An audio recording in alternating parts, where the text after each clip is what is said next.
Srisailam reach అయిపోగానే మేము చేసిన ఫస్ట్ పని ఏంటంటే ఎర్లీ మార్నింగ్ లేచి నెక్కంటి జంగల్ రైడ్కి వెళ్ళిపోయామన్నమాట, దర్శనం కూడా చేసుకోకుండా.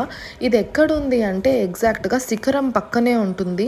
సో టికెట్స్ ఎర్లీ మార్నింగ్ నుంచే ఇవ్వడం స్టార్ట్ చేస్తారు. కొంతమంది అయితే కార్లు ఉన్న వాళ్ళు ఏం చేస్తారంటే 3 o'clockకే వచ్చేసి ఇక్కడ లైన్లో నుంచుంటారనమాట. ఎందుకంటే ఇక్కడ రోజుకి ఓన్లీ 104 టికెట్స్ మాత్రమే ఇస్తారు. అండ్ 16 టికెట్స్ వచ్చేసి ఆన్లైన్లో పెడతారు. 15 డేస్ ముందు బుక్ చేసుకోవాలి. సో టోటల్గా 120 టికెట్స్ ఇస్తారనమాట.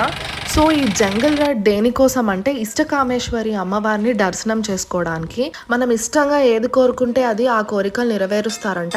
అమ్మవారి విగ్రహం ఫేస్ దగ్గర ముట్టుకుంటే చర్మం మీద టచ్ చేసినట్టే ఉంటుంది. సో అంత పవర్ఫుల్ అమ్మవారు అనమాట. అది చిన్న గుహలాగా ఉంటుంది. ఆ కిందకి వెళ్ళి అక్కడ దర్శనం చేసుకోవాలి. ఒకళ్ళే పట్టేటట్టు ఉంటుంది అనమాట. జంగల్ మొత్తం వెళ్ళాక లోపల